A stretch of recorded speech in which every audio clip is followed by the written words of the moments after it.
पारस मणि के स्पर्श में आते स्वर्ण में परिवर्तित हो जाता है।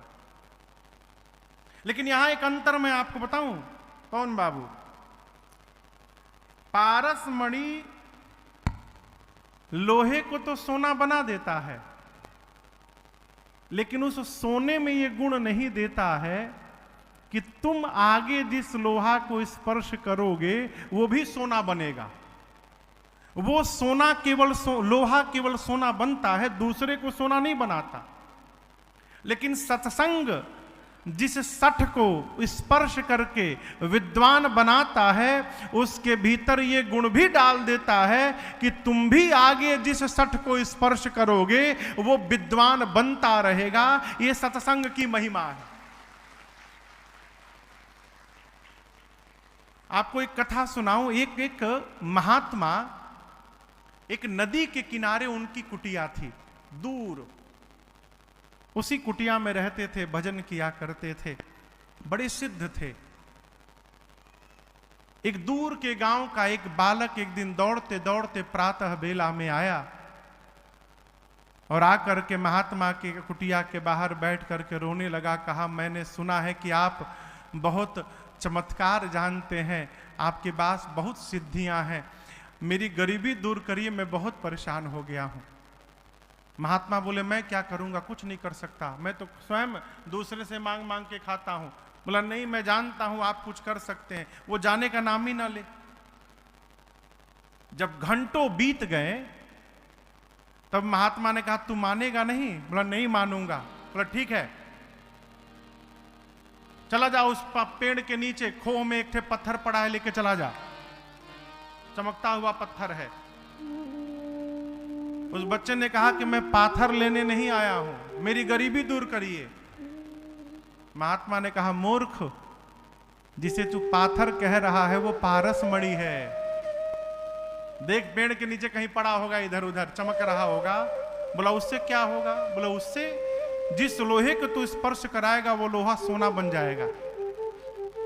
वो दौड़ा गया, लगा ढूंढने पेड़ के नीचे, धूल में छिपा हुआ पत्थर मिला, पारस मणि हाथ में लिया। पहली बार ऐसा कोई पत्थर देखा चमकता हुआ। महात्मा की बात याद आई, लोहा को सोना बना देता है। हाथ में लोहे का कड़ा पहना था, सोचा पहले इसी पर ट्राई करूं। जैसे पारस मणि उसने स्पर्श कराया, वो लोहे का कड़ा सोने का बन गया। ये बच्चा तो नाचने लगा, अब मेरे से अधिक धनवान इस संसार में कौन होगा। महात्मा जी ने मेरी सारी गरीबी दूर कर दी। भगा घर की ओर, परंतु अचानक जाते जाते मार्ग में एक स्थान पर रुका और जितनी वेग से घर की ओर दौड़ रहा था, उसकी दोगुनी वेग से फिर महात्मा की कुटिया की ओर दौड़ा। आया और आकर अब की बार कुटिया में नहीं गया, सबसे पहले उस पत्थर को नदी के भीतर जाकर फेंका, नदी में डाल दिया और जाकर के फिर से कुटिया के द्वार पर बैठ गया। महात्मा ने कहा कि क्या हुआ, तुझे पाथर नहीं मिला? उसने कहा, मिला ना, देखिए ना, ये लोहे का कड़ा सोना भी बन गया है। महात्मा बोले, तो तू फिर क्यों आया है? तू कह रहा था गरीबी दूर करने आया हूं, गरीबी को बदलना है, परिस्थिति को बदलने आया हूं। तुझे पारस मणि दे दिया, जितना चाहे सोना बना, गरीबी दूर कर ले। बोला, पहली बार तो गरीबी परिस्थिति बदलने आया था, अब की बार जीवन बदलने आया हूं।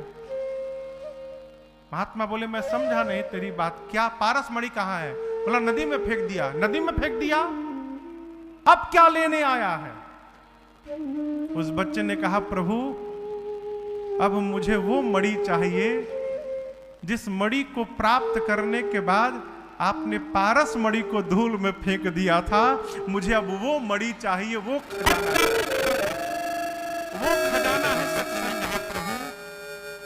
अब मुझे वो मणि चाहिए। जब जीवन में सत्संग प्राप्त होगा, हमें सत्संग ही संतोष प्रदान करेगा मणि को। जब आवे संतोष, मुझे अब वो मणि चाहिए, वो खजाना है सत्संग। जीवन में आएगी संतोष,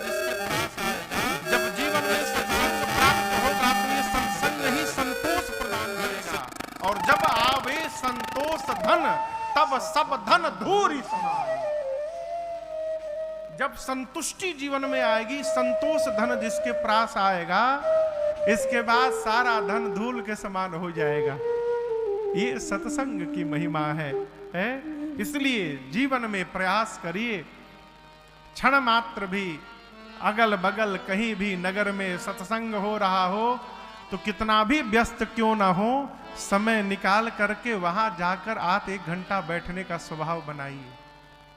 न जाने कौन सी बात जीवन में कब परिवर्तन ला दे हो, न हम जानते हैं न आप जानते हैं।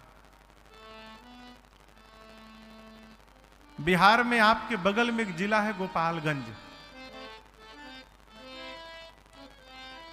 वहां एक जगह है कुचाय कोट, गोपालगंज में। 2013 में फरवरी के महीने में हम लोग वहां कथा गाने गए, याद है विनय? कथा गाने के 1 महीने बाद मार्च या अप्रैल महीने में हमारे गांव में घर पर यज्ञ चल रहा था। बाबूजी 5 वर्ष यज्ञ कराए, तो संभवतः वो दूसरा शायद यज्ञ था, तीसरे वर्ष का यज्ञ था। तो वहां उस यज्ञ में उस वर्ष 9 दिन राम कथा गाने का सौभाग्य प्राप्त हुआ। तो एक दिन कथा गा के मंच से उतरकर जब मैं घर पर गांव के अपने घर के कक्ष में गया तो फोन में देखा कि एक ही नंबर से लगभग 50 बार से अधिक फोन आया है 3 घंटे के भीतर, 50 बार। मैं तो डर गया, भाई ये कौन है? मैंने तुरंत मिलाया, ना जी कौन? उधर से हुआ, महाराज जी प्रणाम, हम क्या करें? हमने क्या करें छोड़िए, पहले कौन बोल रहे हैं ये बताइए आप। 50 बार फोन मिलाई दिए आप। तो बोले महाराज पिछले माह जब आप गोपालगंज कथा गा रहे थे तो वहीं बगल में मेरी ससुराल है, तो एक दिन मैं ससुराल गया था 1 घंटे के लिए किसी काम से, शाम के समय पहुंचा तो माइक से कथा की आवाज आ रही थी कान में। तो जाना तो वापस था मुझे, सोचा कि कथा चल रही है, घर वाले बोले कि आए हैं तो जरूर बैठिएगा 1 घंटा। मन नहीं था, उनके दबाव देने के कारण मैं 10 मिनट के लिए चला गया। 10 मिनट के लिए तो गया महाराज, लेकिन 3 दिन मैं वहीं रह गया, मैं घर लौट के नहीं गया। और आपको बताऊं, संसार की ऐसी कोई बुरी आदत नहीं थी जो मेरे भीतर नहीं थी। आप जो जो कह सकते हैं, बुरी आदतों में सब मेरे भीतर था, लेकिन उस 3 दिन के बाद वो सारी आदतें अपने आप समाप्त हो गईं, छूट गईं। मेरे घर वाले नाच रहे हैं, खुशी में रो रहे हैं। बड़ी मुश्किल से आज आपका नंबर मिला है। हम इसलिए फोन किए हैं कि हम कैसे आगे रहें, ये हमको बताइए। हमने पूछा आप करते क्या हैं? तो बोले मैं किसी विद्यालय में प्रधानाचार्य हूं। मैंने निवेदन किया कि आपका जो कर्तव्य है, कर्म है, निष्ठा पूर्वक और सत्यता पूर्वक अपने कर्तव्य का पालन करते रहिए, यही आपके जीवन के लिए भजन के समान है। ये प्रसंग मैं आपसे क्यों कह रहा हूं? कौन सी बात कब किस जीव को स्पर्श कर जाए और उसको दिशा प्राप्त हो जाए, दिशा मिलते जीवन की दशा बदलने में समय लगने वाला नहीं है। इसलिए सत्संग की छाव में रहिए। आप लोग ये नाम सुने होंगे, गोत्र है, गोत्र का नाम है भरद्वाज, हम उसी गोत्र के। तीर्थराज प्रयाग में श्री भरद्वाज जी रहते हैं, तपस्वी हैं, राम जी के चरणों में अनुराग रखते हैं, परमार्थ पथ के पथिक हैं, परमार्थी हैं, दया के भंडार हैं। 1 वर्ष तीर्थराज प्रयाग में जब सारे महात्मा मुनि वास करके अपने अपने आश्रम को जानने लगे तो उन मुनियों में एक मुनि है जिनका नाम है श्री याज्ञवल्क ऋषि। गोस्वामी जी कहते हैं जाग बलिक मुनि परम विवेकी, विवेकी नहीं परम विवेकी हैं। भरद्वाज जी ने याज्ञवल्क मुनि को रोका, आदर पूर्वक आश्रम में ले आए, बिठाएं, पांव पखारे, पूजन किए और पूजन करके विनम्रता पूर्वक बोले, प्रभु मेरे मन में एक संशय है। नाथ एक संशय बड़ मोरे, करगत वेद तत्व सब तोरे।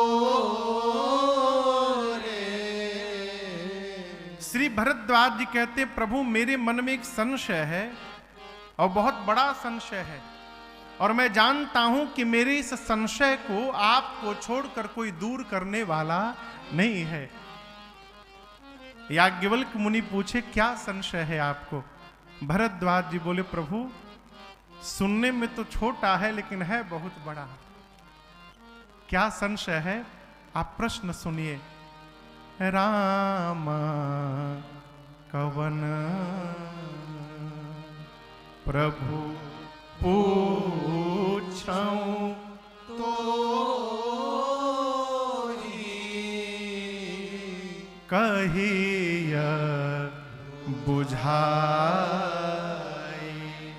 कृपा निधि मोहि। भरद्वाज जी प्रश्न पूछते हैं कि प्रभु ये राम जी कौन है?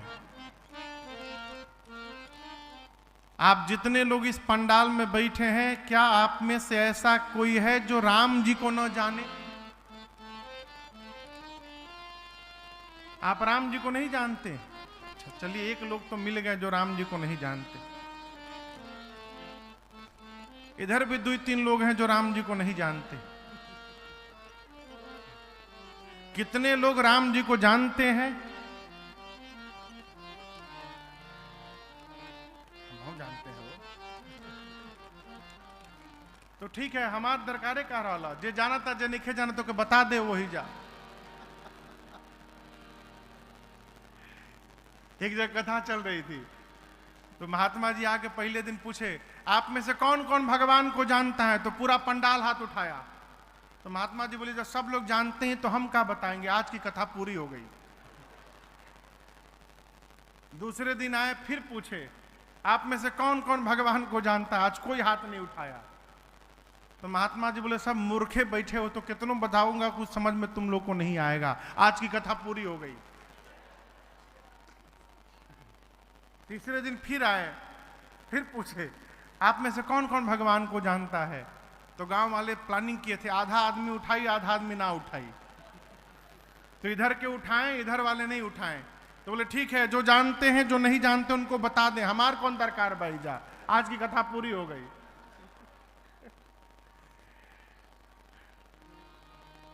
चौथे दिन आए, पूछे, आप में से कौन कौन भगवान जानता है? एक बार उठावे एक बार हट रखे, एक बार उठावे एक बार रखे। तब बोले, आज सुनाऊंगा, आज आप लोग कंफ्यूजिया गए हैं। ये भोजपुरी का अंग्रेजी है।